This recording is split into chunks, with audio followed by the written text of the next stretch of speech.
El libro del profeta Joel es una corta colección de poemas proféticos que son tanto poderosos como desconcertantes. Joel es único entre los profetas por varias razones. Primero que nada, no hay ninguna indicación explícita de cuándo se escribió el libro. Lo más probable es que haya sido en el periodo de Esdras-Nehemías, después del regreso del exilio, porque él menciona a Jerusalén y al templo, pero no parece haber reyes. Otra cosa única es que Joel está claramente familiarizado con otros libros de la Escritura.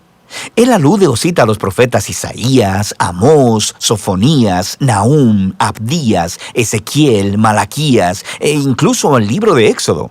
Y esto está conectado con la última característica única, y es que Joel nunca acusa a Israel de ningún pecado en específico. Así que, como muchos otros profetas, él anuncia que el juicio de Dios viene a confrontar el pecado de Israel, pero nunca dice el por qué. Y probablemente esto es porque Joel asume que, como él, ya has leído los libros de los profetas, así que ya sabes todo acerca de la rebelión de Israel. Ahora, todas juntas, estas tres características nos permiten entender este pequeño y fascinante libro. Joel es un autor bíblico que estaba sumergido en las primeras escrituras bíblicas, y su reflexión acerca de ellas le ayudó a hacer sentido de las tragedias de su época y también le dio esperanza para el futuro. Profundicemos y veamos cómo funciona este libro. En los capítulos 1 y 2, Joel se enfoca en el día del Señor. Este es un tema clave en los profetas y describe eventos en el pasado, cuando Dios se apareció de manera poderosa para salvar a su pueblo o para confrontar la maldad. Piensa en las plagas en el libro de Éxodo. Pero el profeta vio en estos eventos pasados cosas que señalaban a un futuro, cuando Dios confrontaría una vez más el mal que está entre su pueblo, pero también entre las naciones, y traería salvación a todo el mundo. Así que aquí, en los capítulos 1 y 2, Joel ha unido dos poemas paralelos que se enfocan en este tema. El capítulo 1 es acerca del día del Señor del pasado.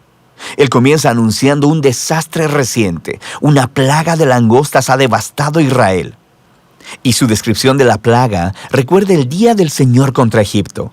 Recuerda la octava plaga de Éxodo, capítulo 10, excepto que esta vez las langostas son enviadas contra Israel. Así que Joel llama a los ancianos y sacerdotes a guiar al pueblo en arrepentimiento y oración. Y luego Joel se arrepiente él mismo junto con todos los sacerdotes. El capítulo 2 acompaña al capítulo 1 y tiene el mismo diseño poético y flujo de pensamiento. Así que Joel anuncia otro día del Señor, pero esta vez es en el futuro, no en el pasado.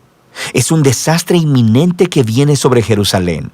Y él comienza describiendo lo que parece otra ola de langostas, pero él utiliza imágenes militares y cósmicas. Las langostas se convierten en el ejército de Dios, como caballería y soldados que están marchando y destruyendo todo a su paso. Y el sol se oscurece, la tierra tiembla, y Joel dice, terrible es en verdad el día del Señor, ¿y quién podrá soportarlo? Y así, una vez más, Joel llama al pueblo a orar y arrepentirse, y él les dice cómo hacerlo. Rasguen sus corazones, no sus vestiduras, y vuélvanse a su Dios. En otras palabras, Joel sabe que el arrepentimiento puede ser solo un espectáculo que haces para salir del problema. Y dice que Dios no está interesado en eso. Él quiere un cambio genuino para que su pueblo deje su egoísmo y maldad. Y luego, Joel dice por qué Israel debe arrepentirse. Porque Dios es compasivo y clemente, lento para la ira y abundante en misericordia. Él aquí está citando del libro de Éxodo sobre cómo Dios perdonó a Israel después de que hicieron el becerro de oro. Y a partir de esa historia, Joel aprendió que la misericordia y el amor de Dios son más poderosos que su ira y su juicio. Y así, él guía al sacerdote en actos de arrepentimiento y oración, pidiéndole a Dios que perdone a su pueblo. Y justo después de estos dos poemas, la escena cambia. Tenemos una breve narrativa acerca de la respuesta de Dios al arrepentimiento de Joel y del pueblo. Dios se llenó de celo por su tierra y tuvo piedad de su pueblo. Luego, Dios dice que revertirá los devastadores efectos de este día del Señor y lo convertirá de juicio en salvación. Primero, Él derrotará a los amenazadores invasores, que presumiblemente eran las langostas, y Él hará que se conviertan en su propia ruina. Luego, Él restaurará la tierra devastada y la traerá de vuelta a la vida, haciéndola abundante una vez más. Y finalmente, Dios dice que Él traerá su divina presencia entre su pueblo.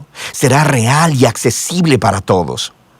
Ahora, hasta este punto, los poemas cuentan una historia poderosa acerca de Joel guiando a Israel a ver cómo su pecado los llevó al desastre y al juicio divino, y que con el Dios de misericordia siempre hay esperanza. Pero Joel ve en todos estos eventos del pasado una imagen del día del Señor en el futuro. Así que, en la sección final del libro, Joel escribe 3 poemas adicionales, donde la respuesta de Dios se expresa en 3 partes. Y él entreteje imágenes de otros libros proféticos y expande hasta crear una visión de esperanza para toda la creación. Primero, la esperanza de la presencia de Dios entre su pueblo se expande en una promesa acerca de cómo, en un día futuro, el mismo Espíritu de Dios, la presencia viva de su persona, llenará no solo el templo, sino a todo su pueblo. Y aquí Joel está tomando de las promesas de Isaías, Jeremías y Ezequiel, de que el Espíritu de Dios vendría a transformar y empoderar a su pueblo para que ellos puedan amarlo y seguirlo en verdad. Joel luego toma la promesa de Dios de que Él confrontará al amenazante invasor. Y Joel ve en estas devastadoras langostas una similitud con las violentas y arrogantes naciones de su tiempo que devastan y oprimen al pueblo. Así que él toma de las promesas de Isaías, Sofonías y Ezequiel sobre el futuro día del Señor, en el que Dios confrontará al mal entre todas las naciones y hará que su violencia se vuelva sobre ellas mismas, trayendo justicia para corregir todos los males. Y finalmente, Joel toma las imágenes de la restauración de la tierra y ve una esperanza para la renovación de toda la creación.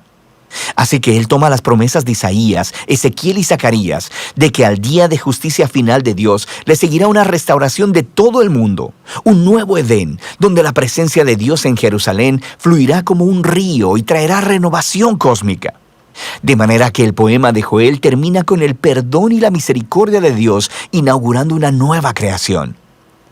Y así, este breve libro de Joel explora ideas profundas acerca de cómo el pecado y el fracaso humano traen una destrucción devastadora sobre el mundo, acerca de cómo Dios anhela mostrar misericordia a aquellos que simplemente reconozcan su pecado y lo confiesen, y acerca de cómo todo eso nos lleva a la esperanza de que un día Dios derrotará el mal en nuestro mundo, pero también el mal que está dentro de nosotros, y traerá su presencia sanadora para hacer nuevas todas las cosas.